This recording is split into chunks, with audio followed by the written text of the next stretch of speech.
सभी को नमस्कार।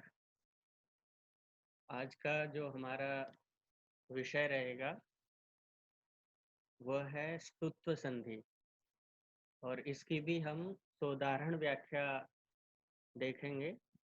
जैसे कल की कक्षा में हमने स्तुत्व संधि को पढ़ा था।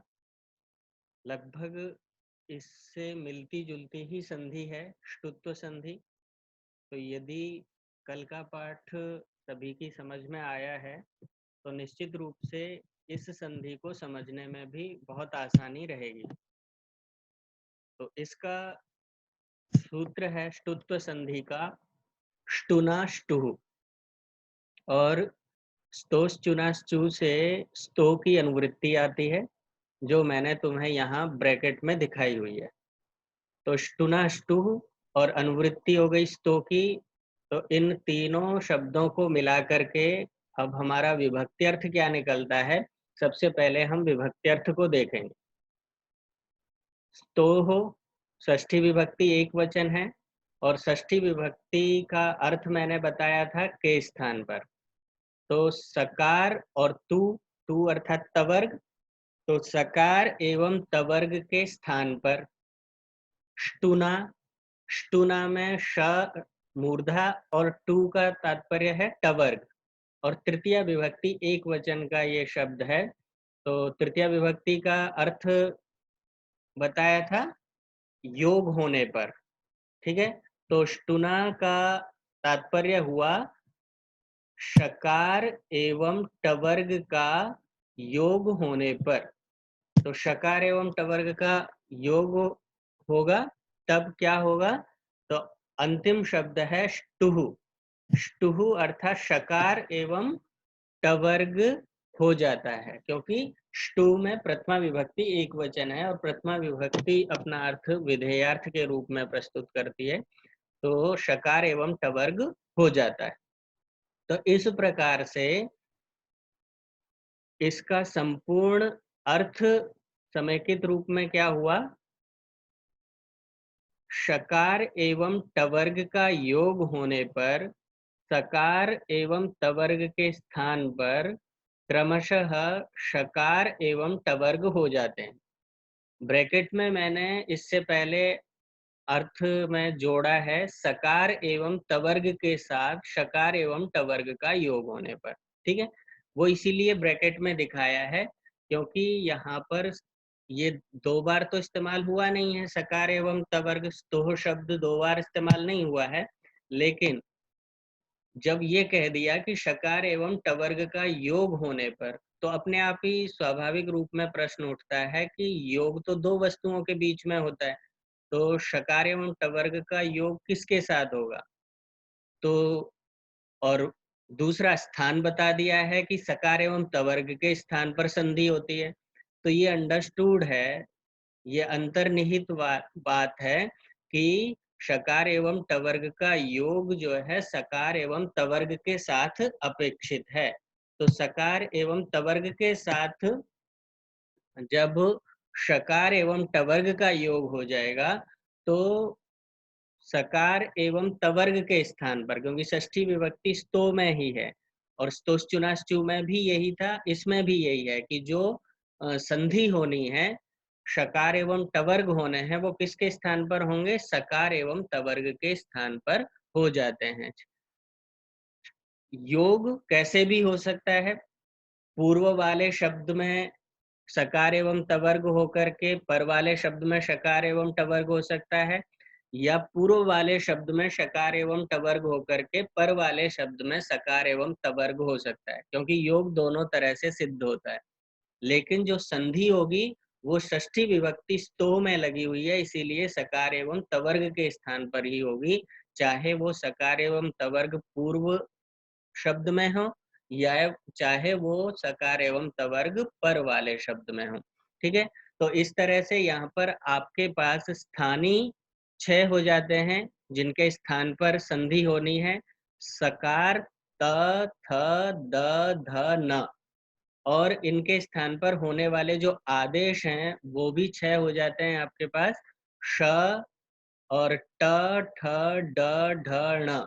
ठीक, यथा संख्यम अनुदेश समाना मतलब जब स्थानीय और आदेश दोनों की संख्या बराबर होती है तो फिर वहां पर क्रमशः वो आदेश होते हैं। तो यहाँ 6 ही स्थानीय हैं और 6 ही आदेश हैं, इसीलिए स के स्थान पर श होगा, त के स्थान पर ट होगा, थ के स्थान पर ठ होगा, द के स्थान पर ड होगा, ध के स्थान पर ढ होगा, न के स्थान पर न होगा। ठीक है, तो ये क्रमशः का नियम है। यदि यहाँ पर एक भी स्थानीय एक्स्ट्रा होता, मान लीजिए 6 की जगह पर 7 होता और आदेश जो है 6 होते, तो फिर यहाँ पर ये यथासंख्य अनुदेश समानाम नियम लागू नहीं होता। या फिर स्थानीय 6 होते और आदेश 7 हो जाते तो भी नहीं होता। ठीक है, ये नियम तभी लागू होता है जब स्थानीय और आदेश दोनों की संख्या बराबर होती है, तो वो फिर क्रमशः होते हैं। क्रमशः करने से फिर ये स के स्थान पर श ही होगा, इसके स्थान पर ट नहीं हो सकता, ठ नहीं हो सकता। इसी तरह से त के स्थान पर श नहीं हो सकता, ड ढ वगैरह नहीं हो सकता, त के स्थान पर सिर्फ ट ही हो सकता है। ठीक है, तो इस क्रमशः के नियम को भी ध्यान रखना है। बाकी जो सूत्र का अर्थ है वो और अधिक स्पष्ट आपको उदाहरण के माध्यम से हो जाएगा। जब आप उदाहरण को देखेंगे, इसका सबसे पहला उदाहरण आप देखें, रामस टीकते या रामस टीकते, इस उदाहरण को आप ले सकते हो। ये दूसरे उदाहरण पर हम लोग पहुंच गए हैं, रामस टीकते। इससे पहले रामस षष्ठ, इसको देख लेते हैं। उदाहरण के नीचे संक्षिप्त रूप में मैंने सूत्र भी दिखाया है, स्तु जमा ष्टु बराबर ष्टु। ठीक है, अर्थात योग किसका होना चाहिए, स्तु के साथ ष्टु का योग होना चाहिए और बराबर जो संधि होगी जो स्तु की जगह पर होनी है वो कौन सी होगी, ष्टु हो जाएगी। लेकिन ये दोनों तरह से मैंने दिखाया है कि योग जो है दोनों तरह से हो सकता है, स्तु जमा ष्टु भी हो सकता है और ष्टु जमा स्तु भी हो सकता है। दोनों में से आगे पीछे कोई भी हो सकता है, लेकिन जो संधि होगी वो ष्टु ही होगी और जो संधि होगी वो किसके स्थान पर होगी, वो स्तो के स्थान पर ही होगी, सकार एवं तवर्ग के स्थान पर ही होगी। यहाँ पूर्व के स्थान पर या पर के स्थान वाला कोई सिद्धांत नहीं है। तो अब आप उदाहरण में देखें कि रामस जमा षष्ठ, इसको आपने अलग अलग किया, र आ म अ और स। उसके बाद षष्ठ में श अ श ठ अ।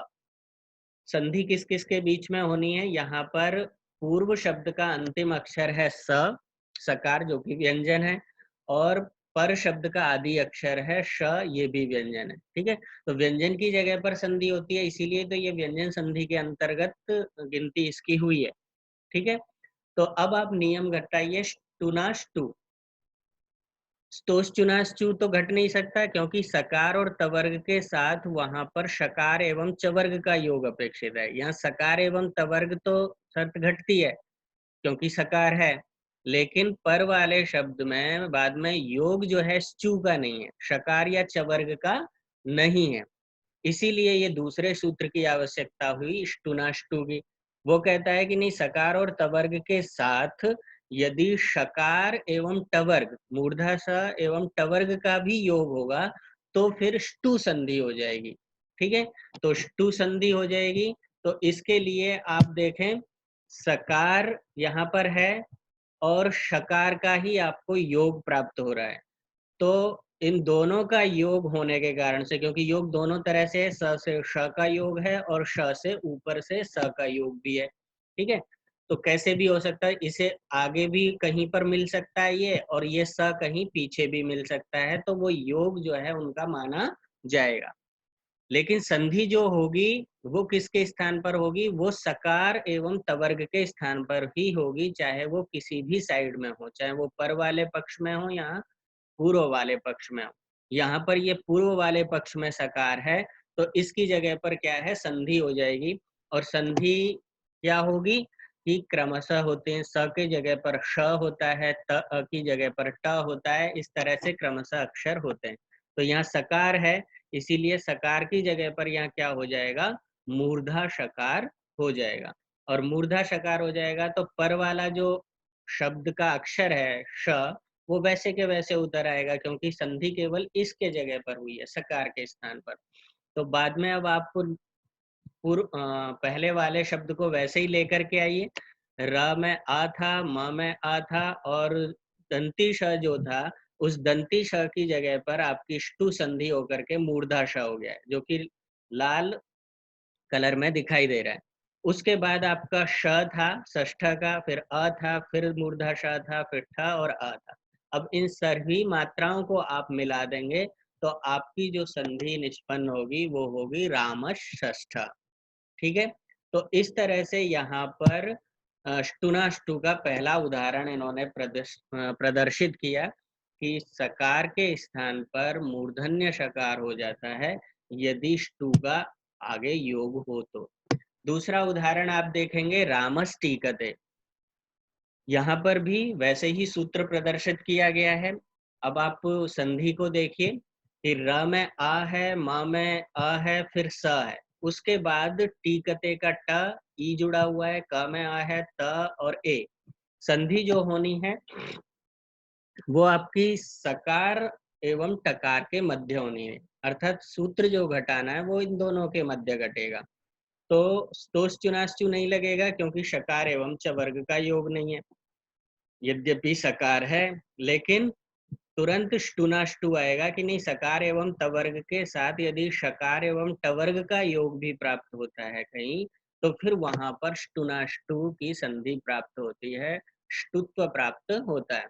तो यहाँ पर सकार है और सकार के साथ टवर्ग का योग भी आपको प्राप्त हो रहा है। ठीक है, टवर्ग का ट ही है, और दोनों तरह से योग हो सकता है। ये स आदि में है, टवर्ग बाद में है, या टवर्ग पहले भी हो सकता है और स बाद में भी हो सकता है, तो भी वो योग ही माना जाएगा। यहाँ यद्यपि पूर्व में स है और ट के साथ इसका योग हो रहा है, पर वाले के साथ। तो अब संधि किसके स्थान पर होती है? संधि होती है स्तो के स्थान पर। जब योग प्राप्त हो जाएगा तो देखना है संधि होती किसके स्थान पर है। दोनों के स्थान पर तो होती नहीं है, केवल सकार एवं तवर्ग के स्थान पर होती है। तो जिस पक्ष में हमें सकार एवं तवर्ग दिखाई देंगे उस पक्ष में हम संधि कर देंगे। हमें सकार दिखाई दे रहा है पूर्व पक्ष में, तो इस पूर्व पक्ष के सकार के स्थान पर क्या हो जाएगा? संधि होकर के श हो जाएगा, मूर्धा। क्यों? क्योंकि वहाँ क्रमशः आदेश हैं, स त थ द ध न में क्रमशः श ट ठ ड ढ न हो जाते हैं। तो यहाँ स की जगह पर मूर्धा श हो गया। जो ट था यहाँ पर वो वैसे के वैसे उतर करके आ जाएगा ट। और जब आप इसको मिलाएंगे, अक्षरों को देखेंगे, र में आ, रामश, यहाँ पर जो स था उसकी जगह पर श आ गया, और टीकते यहाँ पर है ही। और सारी मात्राओं को जब आप मिला देंगे तो रामष्टीकते इस तरह से रूप सिद्ध हो जाएगा। तीसरा उदाहरण अब इसका देखेंगे, क्योंकि उसी से जुड़े हुए कुछ भेद, पहले जो था स के साथ श का योग होने पर था, उसके बाद दूसरे में जो है स का टवर्ग के साथ योग होने पर एक उदाहरण दिया।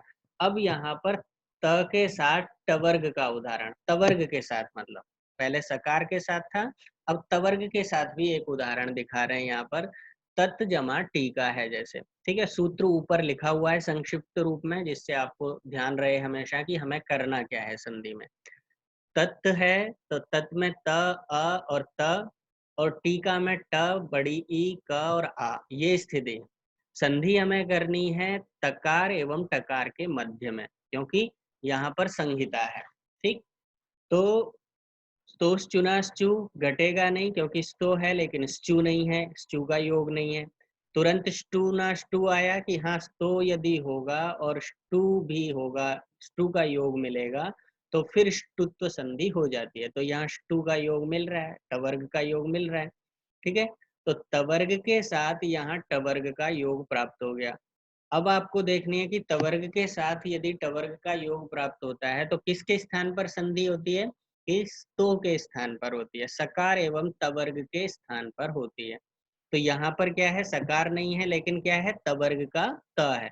कोई सा भी अक्षर हो सकता है, तवर्ग का त, थ, द, ध, न, कोई भी अक्षर हो, वहां पर आपको संधि ष्टुत्व करनी होगी।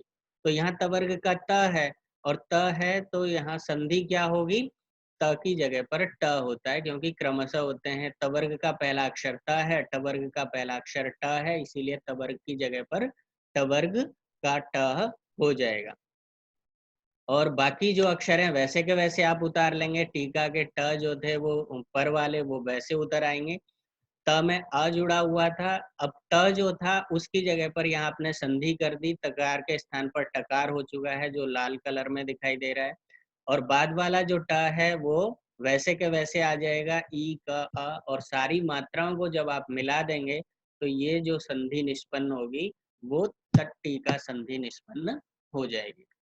इसी तरह से अब एक उदाहरण और दे रहे हैं ये इसी का, चक्रिन जमा ढोक से। ये सारे उदाहरण मैंने सिद्धांत कौमुदी में जो दिए हुए हैं ना, पहले उनको दिखाया है, फिर एक दो उदाहरण समझाने के लिए अपनी तरफ से भी दे दिए हैं। यदि कहीं पर सूत्र की पूर्णता नहीं हो रही है उदाहरणों में तो वो भी मैंने जोड़ दिए हैं। अन्यथा जो पहले तुम्हें उदाहरण मिल रहे हैं सूत्र के तुरंत के बाद, वो सिद्धांत कौमुदी के ही उदाहरण है, उन पे सब पे नजर होनी चाहिए। तो यहाँ है चक्रिन जमा ढौक से। अब इसको आपने अलग अलग किया, च अ क र ई और नकार, जमा ढोकसे का ढ है, औ क में अ जुड़ा हुआ है, स में ए जुड़ा हुआ है। ठीक है। संधि आपको किस किस के बीच में करनी है? नकार एवं ढकार के बीच में आपने संधि करनी है। अतः जो सूत्र का नियम है वो इन दोनों के मध्य घटाना है। और सूत्र कहता है कि सकार एवं तवर्ग के साथ षकार एवं टवर्ग का योग प्राप्त हो। तो यहाँ सकार एवं तवर्ग में से क्या है? तवर्ग का न है। और बाद वाले शब्द में, पर वाले शब्द में क्या है? टवर्ग का ढ है, ट ठ ड ढ। ठीक है। तो टवर्ग का कोई सा भी अक्षर योग के रूप में प्राप्त हो सकता है, तवर्ग का कोई सा भी अक्षर योग के रूप में प्राप्त हो सकता है। तो यहाँ पर तवर्ग का ना प्राप्त हुआ है और योग के रूप में यहाँ टवर्ग का ढ प्राप्त हुआ है। तो नियम तो संगठित हो ही गया, क्योंकि टवर्ग के साथ टवर्ग का योग प्राप्त हो गया। लेकिन संधि करते समय हमें ध्यान ये रखना है कि हमें संधि किसके जगह पर करनी है, और वो बताता है स्तो, कि स्तु की जगह पर हमें करनी होती है, या तो सकार या तवर्ग के अक्षरों की जगह पर संधि करनी होती है। तो यहाँ पर तवर्ग का अक्षर क्या है? न है, त थ द ध न पांचवा अक्षर है। इसकी जगह पर संधि होगी क्या? टवर्ग होगी। टवर्ग का पांचवा अक्षर आपको देखना पड़ेगा, ट ठ ड ढ ण। ठीक है। तो इस न की जगह पर क्या हो गई? संधि ष्टुत्व होकर के ण हो गया। ठीक है। बाकी जो अक्षर हैं वैसे के वैसे आप उतार लोगे। ढ है, ये ब्लैक कलर में वैसे ही उतर आया है, ढ यहाँ पर भी वैसे ही आ गया, क्योंकि संधि जिसकी जगह पर हुई थी वो हमने कर दी। अब बाकी के अक्षर वैसे ही नीचे ले आओ आप। च में आ जुड़ा हुआ था, क में र था और र में ई जुड़ी हुई थी। उसके बाद जो नकार था, उस नकार को ष्टुत्व संधि होकर के अब णकार हो चुका है उस न की जगह पर। तो ये लाल रंग में आपको दिखा दिया गया है। उसके बाद ढ औ क अ स ए, ये अक्षर वैसे के वैसे उतर आएंगे। जब इन सारी मात्राओं को आप एक तरफ से मिलाएंगे, च में अ जुड़ गया पूरा च, क में र जुड़ गया और छोटी ई जुड़ गई क्री, और ण आ गया, और ढ में औ ढौ कसे, इस तरह से चक्रिन ढौ कसे ये संधि आपकी निष्पन्न हो जाती है। ठीक है। तो इस तरह से यहाँ पर कई सारे उदाहरण दिखाए। अब एक पांचवा उदाहरण है जो इसको दूसरी तरफ से योग का है उदाहरण, क्योंकि अभी तक पूर्व वाले शब्द के साथ पर वाले शब्द का योग दिख रहा था। लेकिन अब यहाँ पर आपको क्या दिखाई देगा कि पर वाले शब्द के साथ पूर्व वाले का योग दिखाई देगा। जैसे पेश जमा ता है, इसकी संधि करनी है आपको। तो पेश जमा ता, प में ए जुड़ा हुआ है, मूर्धाशा है, उसके बाद जमा का निशान, और त में आ जुड़ा हुआ है जो त्रिच से बनता है, ये धातु का है, पेष्टा रूप बनता है इसका। ठीक है। तो आपको देखना है संधि किस किस के मध्य में होती है। संधि किस होती है? यहाँ पर शकार एवं तवर्ग के बीच में, क्योंकि जमा का निशान इन्हीं के बीच में। अब आपने संधि देखी क्या कि तोस चुनास्चू लग नहीं सकता, क्योंकि चू का योग नहीं है। लेकिन तू के साथ टू का योग है, क्योंकि मैंने बताया था आपको कि योग जो है वो कैसे भी हो सकता है। यहाँ पर पूर्व में श है और पर वाले में तवर्ग है। ठीक है। अभी तक जो उदाहरण देखे उनमें पूर्व में तवर्ग या स आता था और पर वाले में शकार या टवर्ग का योग प्राप्त होता था। तो यहाँ पर पूर्व में शकार का आपको योग प्राप्त हुआ है और पर में यहाँ पर तकार है।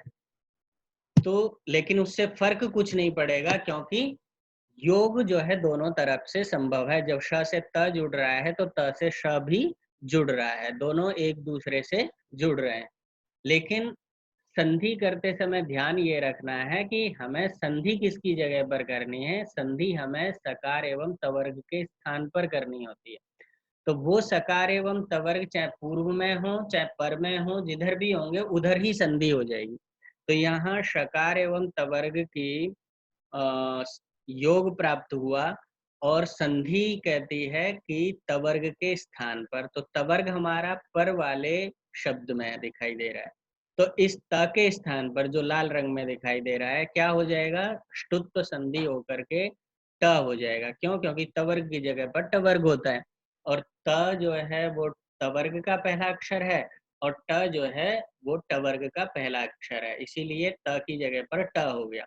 तो इधर जो श था वो वैसे के वैसे आ जाएगा, क्योंकि उसकी जगह पर संधि नहीं हुई है, वो केवल योग के लिए था।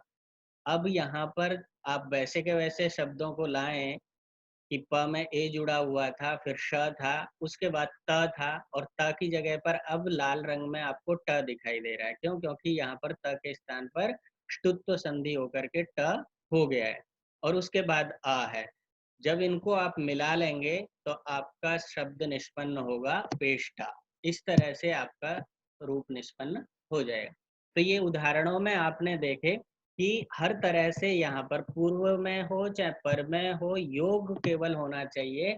तो तवर्ग के स्थान पर, सकार एवं तवर्ग के स्थान पर संधि हो जाती है। अब एक दो इसके क्या है, अपवाद सूत्र भी प्राप्त होते हैं। अपवाद सूत्र क्या है?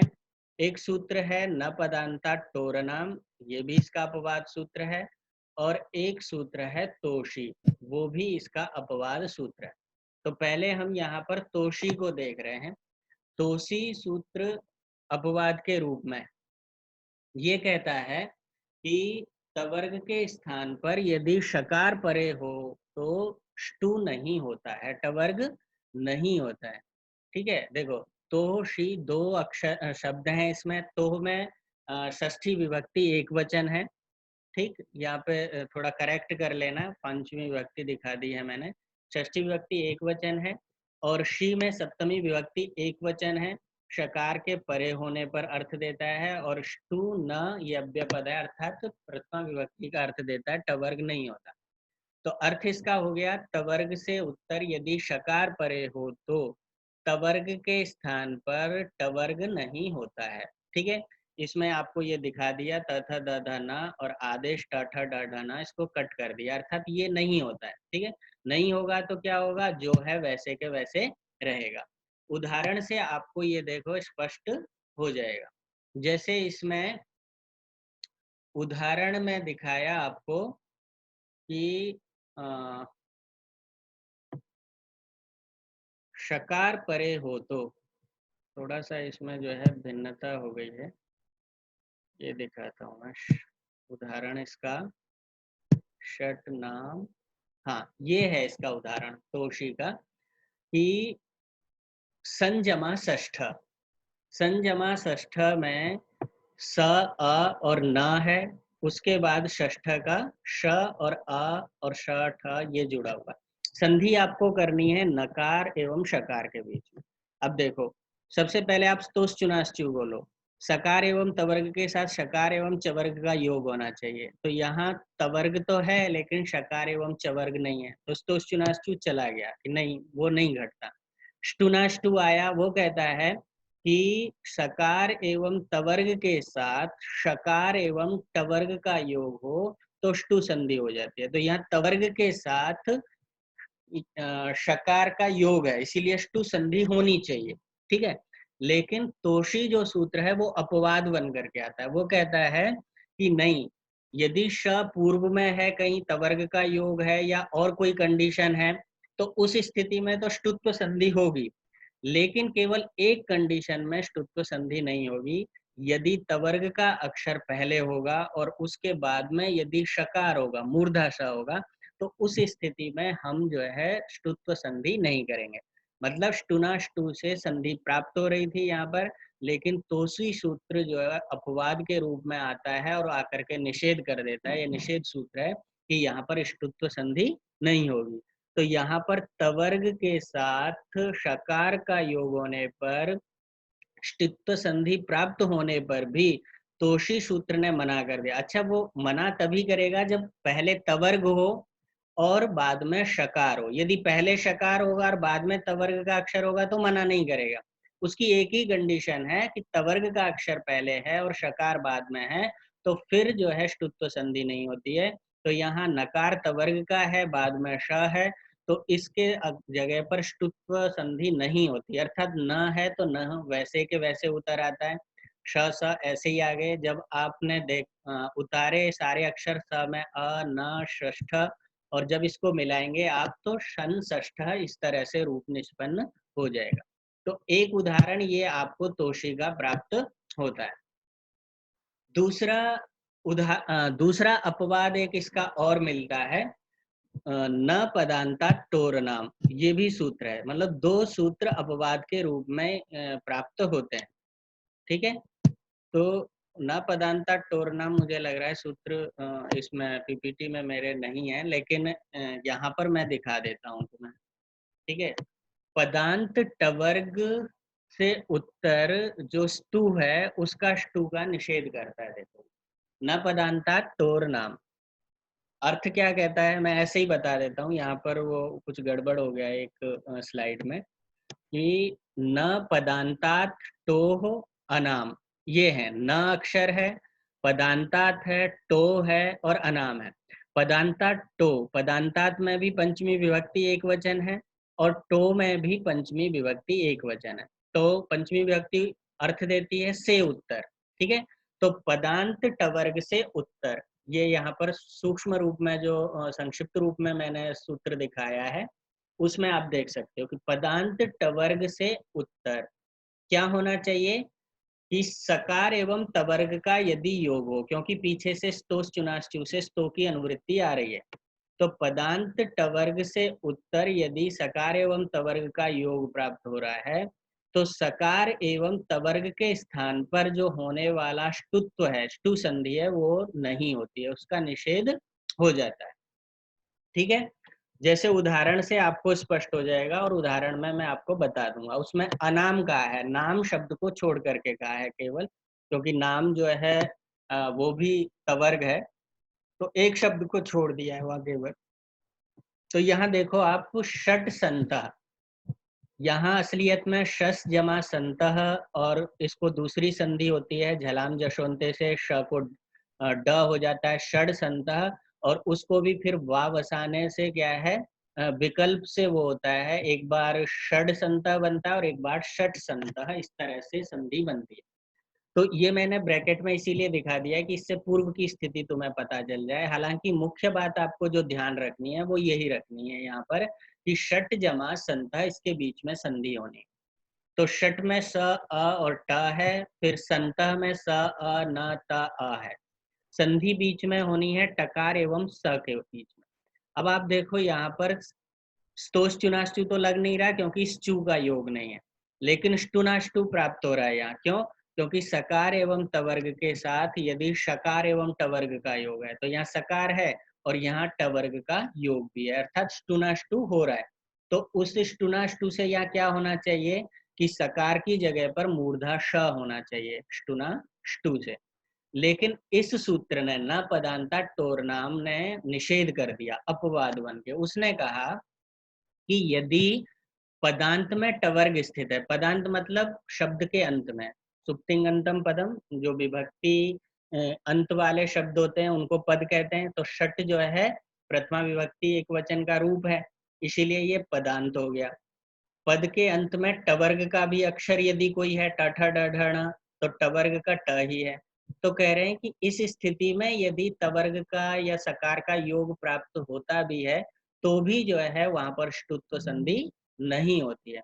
मतलब यदि सकार पहले होता और ट बाद में होता तो हो जाता, लेकिन पदांत है और टवर्ग का अक्षर पहले है और उसके बाद फिर सकार और तवर्ग का योग हो रहा है।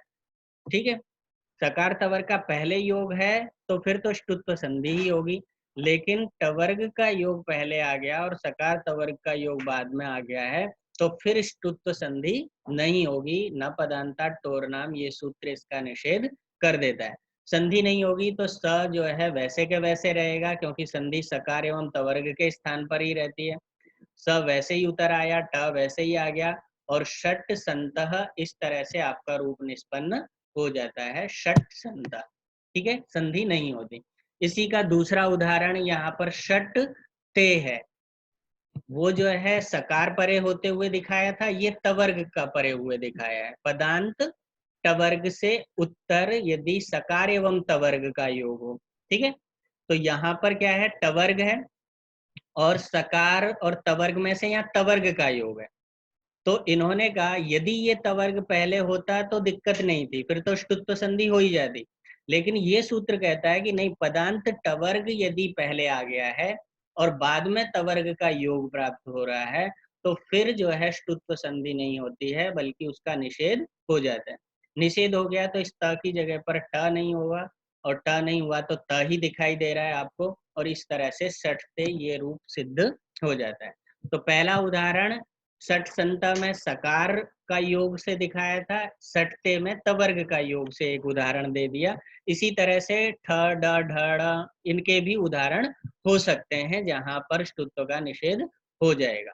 ठीक है, तीसरी बात यहाँ पर एक कही थी कि अनाम, कि नाम शब्द को छोड़ करके